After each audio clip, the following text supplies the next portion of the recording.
Hello everyone, and welcome back to the Ocrit D&D Ravean campaign. The last time that we left off, our party had made their way out of the Crypt of Sleeping Angels, some of them suffering from a madness brought on by their contact with what would seem to be three long-forgotten deities, somehow connected to Lumba's past. Spending the night in the Tortoise Grove outside of the crypt, they found a night of rest, coming to the morning after where they pick up our story now. With Lothric, Lumba, and Sudi suffering from some sort of madness after their encounter with the stone sarcophagi, the party had elected to tie them into some nearby redwood trees and relieve them of their weapons so that they might not hurt themselves. Choosing, however, even still, to tie Lothric and Lumba together and separate Sudi from the rest of the group due to her history and current maniacal laughing. The party awakes to the sound of her laughter and the gibberish being spoken by Lumba and Lothric nearby, while they waited for a few crazed individuals to settle. The remainder of the party, with Lumba's cousin Aldrin and her uncle, took the time to prepare to travel, and passing the time playing card games at the edge of the Warmwater stream just outside of the cave's entrance. In their mad ramblings, the two afflicted, tied together, Lumba and Lothric, discuss their individual experiences, discussing what a Nephilim actually is, and what happens now that there seems to be quite a few of them still within the world, as well as their connection to these mysterious entities. Sudi, also mad, quickly consumed a blue mushroom called the seedcap mushroom that she had found while they traveled with Germain and Amelia Ramont.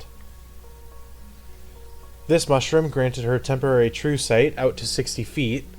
Over the duration, she sat mesmerized by odd firefly-like lights and colorful fish that seemed to swim through the air like water. These magically delightful features of her drug trip were overshadowed as she noticed something huge in the distance leaning in from high boughs of redwood tree. A tall, gray humanoid form partially obscured by the trees, with burning red eyes stared down at her and the rest of the group. Making their way back home, the party met up with the elders of the town to seek a boon for the safe return of their original elder, Lumba's uncle, on behalf of Lothric. Lothric was granted access to the limited library of Thala, and he and Lumba were led to the second floor of the elders' town hall, where the records of the town are stored. On the way, spotting a recovery room where the comatose Eldri, the former head elder, that had had a chilly, if not abusive and demeaning attitude towards the entire party earlier. Eldri, being the winter Eladrin, who at this point was being watched by a slowly wilting spring Eladrin man, that her guide explains is her husband Rowan. They spoke with him for more information, but Rowan didn't know much about why his wife had fallen comatose, leaving the party to assume that it was their actions of exposing the woman to what they know now is called a god-tier gemstone. Lothric took some time researching as much as he could on vampires and the Shadowfell, while Lumba took time with him within the library. And as the two perused the limited research articles within the library, Lothric also took some time to ask questions about the Dusk Hunters. The Dusk Hunters, seemingly a cooperative force with the people of Thala, were huntsmen, being the only few that were somewhat welcome and respected around the city of Thala on merit of their efforts aligning with the elven culture. This is the group that had reached out to Lothric in the past, reached out to the Sanguine Nightingales for cooperation, and that he is tasked with finding. They learn, though, that while the Dusk Hunters are respected and understood, they are not, however, permitted free reign within Thala. Even still, always being sort of wary, they trust the group that offers their support, but Thala is not willing to let them be full members. This group, in doing so, only stops by Thala once every decade, so it works just fine, with visits resulting in the sharing of information and resources between the Dusk Hunters before they continue on their merry way. While these two researched in the archives of Thala, Lothric and Lumba, the remainder of the group took a moment to gather themselves for a shopping attempt, with much of the party learning that there are limited shop offerings within the village. Being more of a cooperative community, they don't really have stores so much as, endeavors. There was one, though, at the very least. A kind of a curio shop. This store had no actual name, but it was built into the trunk of a redwood tree, with many dangling scraps of metal and glass from strings hanging from different branches outside.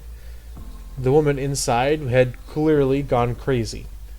An individual that seemed to try to woo her new customers into making a variety of different purchases. One of which was the woman's pet.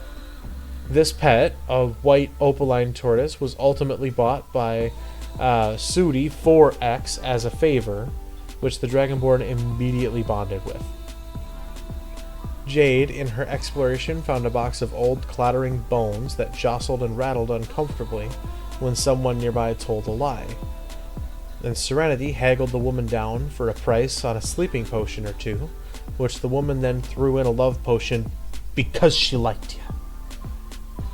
The group then took a bit of time celebrating their safe return, meeting up to find a speakeasy for drinks and food within the town, where they reveled in their lives and celebrated their continued health by playing drinking games and truth or dare for the remainder of the evening, with quite a bit of information being shared between the party members, secrets being shed like a heavy armor. One such secret was that X had once been cut open when she was awake as a child.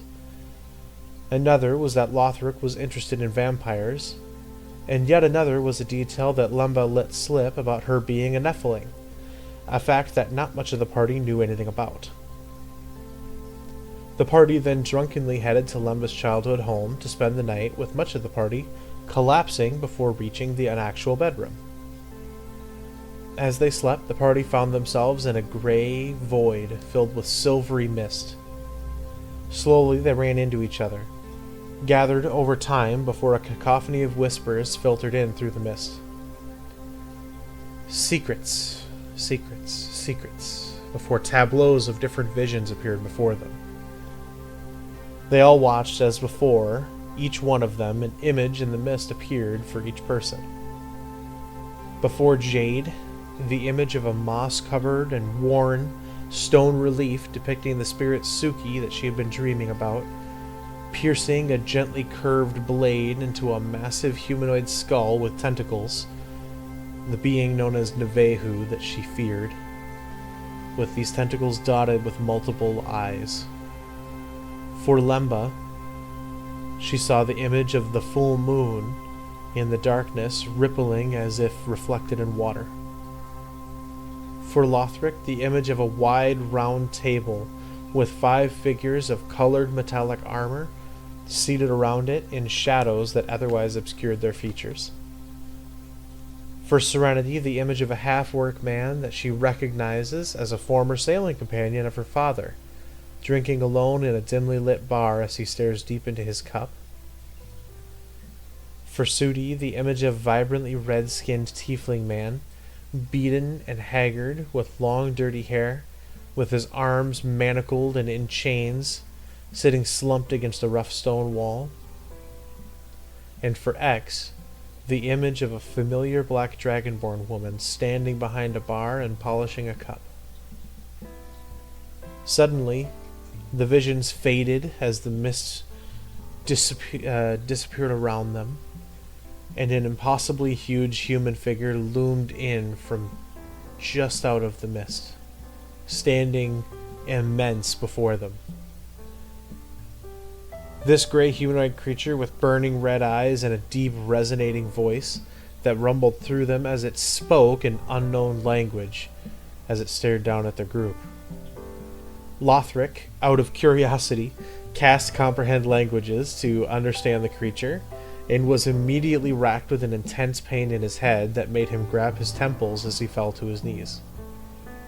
He barely gathered the meaning of the last few words before dropping the spell out of pain. Interesting. Tiny things. we'll watch. We see what you can do.